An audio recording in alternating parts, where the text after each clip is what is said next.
This is an Acemaker 316 stainless steel cross cable bolt or nut or clip.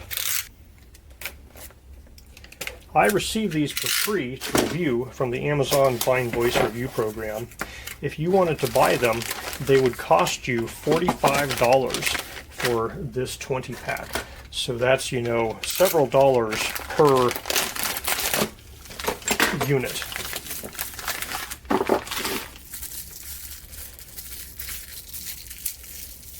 They have not paid me for this review, and so my opinions are my own. Alright, so basically these are a stainless steel nut that has two slots cut out of it, designed for 1/8 inch steel rope, and there is a grub screw, you can think of that as a bolt with the socket in the end of the bolt, that goes inside of it. And you will need to provide your own tool to screw this thing in and out. So this is a 3/16 hex. I tried 3/16 first because they said this was for 1/8 inch. You could probably find a metric that would work well too. So yeah, number 5 metric would work just fine as well. So the bottom is polished nice and smoothly. A little bit of camphor around there. Top is also relatively polished except for the inner threads here. This is actually a 3mm wire rope, but 3/1/8 is 1/8 inch, so it's basically the same as an 1/8 inch. And you can basically set this where you want it. It's marketed for trellises so that you can have crossing lines for trellises. You could also use this potentially in a railing system, although the this particular one is not marketed for that, so I don't know whatever industry standards you'd have to meet for your railing system. But essentially you put the cables in here and then you tighten this guy up.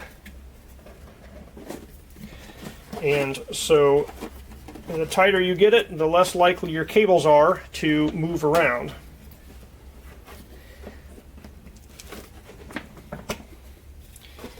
So I don't have this guy all the way flush, but you can see my cables here, especially this top one, is starting to bend up. So, you know, I'm putting a decent amount of force on that cable. And I have incorrectly put this guy in place. So let me back it out and show you my mistake.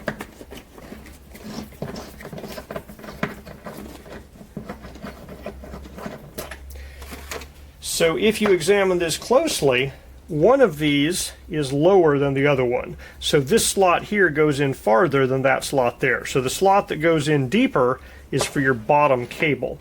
And this way, the cables won't push up like that. Well, I went ahead and moved to a different part of the cable that I hadn't bent and tightened this guy down. And it is holding pretty darn well. I was able to tighten it without having to hold on to this guy with any clamps or anything like that, and it is holding these cables from moving now. So if you start with cables that are flat and unbent, even the 3mm cables here will work in this, even though it's designed for a 1/8 inch cable. So these slots here have just slightly more than a 3mm difference between them because they are designed for I think it's 3.16mm cable, but they are working with my 3mm cable here appropriately, as long as you put in the lower cable in the longer slot. So the magnet test passes with flying colors. It really is stainless steel. So when I saw the per unit price on these guys, I was like, wow, that seems expensive. Then I went around and did some research and some comparison shopping, and it seems to be about the going rate for these guys. They're nicely polished and rounded. You know, I think this is a very nice piece of hardware, and it appears to be very competitive at the going rate.